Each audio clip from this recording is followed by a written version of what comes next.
Salvete. This is Neil Smith from Latin 101, and today I'm going to introduce you to a Latin adjective that's made from a verb called a gerundive. It's a kind of neat feature of Latin because it can concisely express a complicated idea in a way that we don't really have a direct equivalent of in English. So it's a great illustration of one of the really fun reasons to study a language and see how it thinks about the world. The form of this adjective is very easy. You won't have any trouble recognizing it. You use the same stem that you're familiar with from the imperfect tense, but you add an nd to that stem.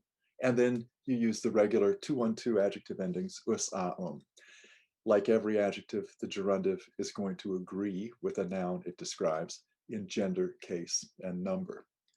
So let's just be sure we are familiar with our stems from the imperfect tense. I'll remind you that first, second, third conjugation verbs, the stem is the same as just dropping the RE from that simple second principal part. And then we'll add the BA sign for the imperfect. But in the third IO and the fourth conjugations, the stem is going to have an IE vowel at the end. So copy A, Audi A, with the BA tense sign of the imperfect added to that. The gerundive works in exactly the same way and adds the characteristic nd extension of the stem, and then us, a, adjective endings that you already know. Where the imperfect is, where the gerundive is different from anything we've seen is in its meaning. It is an adjective created from a verb, but it has the idea of that verb in the passive voice, and it conveys as well the implication of necessity. Something must be done.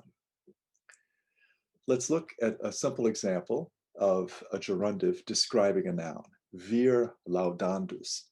Laudo, laudare means to praise. So the gerundive, laudandus, will have the passive sense, being praised, and the sense of necessity.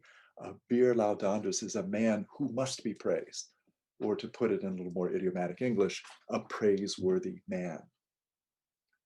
We can, of course, use the gerundive any place we would use any adjective.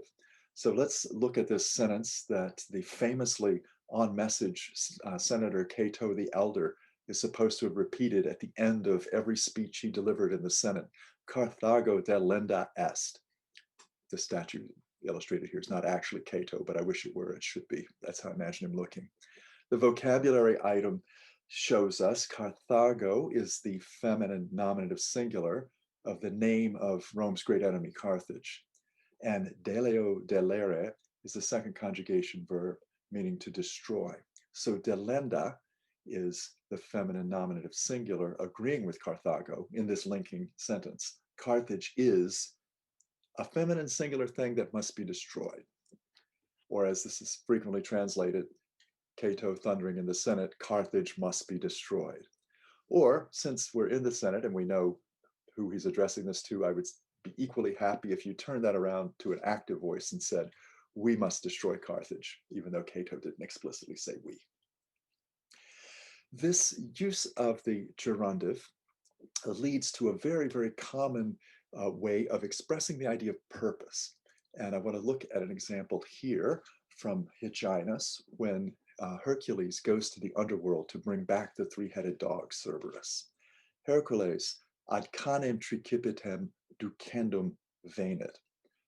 Hercules came ad canem, to the dog, the three-headed dog. The three-headed dog who must be fetched, duco ducere, to lead, to bring back this dog from Hades. That's the sense, but not exactly elegant English. Let's think about turning the passive voice idea around into active expression in English. You've done this before with verbs, in passive verbs in full sentences. The three-headed dog was fetched by Hercules. Hercules fetched the three-headed dog. In the first sentence, dog is the subject of the passive verb was fetched, and we express the agent using by in English. In the second sentence, in the active voice, Hercules becomes the subject. Dog now becomes the direct object of the active voice verb, fetched. we can use exactly this kind of transformation to get a little easier and a more idiomatic expression of sentences where the gerundive expresses purpose in Latin. Hercules ad canem tricipitem ducendum venit. Hercules came to the dog who must be fetched. We can turn around to Hercules came in order to fetch the three-headed dog. Gerundive describing a noun to express purpose, but in English we'll prefer to turn the expression around to the active voice to get a little more idiomatic sounding translation of that. You'll find numerous examples of this in Hyginus and other Latin texts that you pick up. Just a couple of quick illustrations. Atrius mittideum ad diestem interficiendum. Atreus sends him to Thyestes, who must be killed. Atreus sends him to kill Thyestes. Or Agamemnon et Menelaus atre filii ad Troiam oppugnandam Graecos duxerunt. Agamemnon and Menelaus, the sons of Atreus, led the Greeks to Troy, which must be attacked. They led the Greeks to attack Troy. Both of these sentences are using a gerundive describing a noun to express purpose. And in English, we can capture that sense of purpose by turning the expression around and using active voice. So just to recap very quickly, the gerundive is a verbal adjective. It's conveying the idea of the verb in the passive voice and adding the notion of necessity. It's very commonly used as a way to express purpose in Latin. And in English, it's usually easier to translate this or explain it by converting your rendering to the passive voice.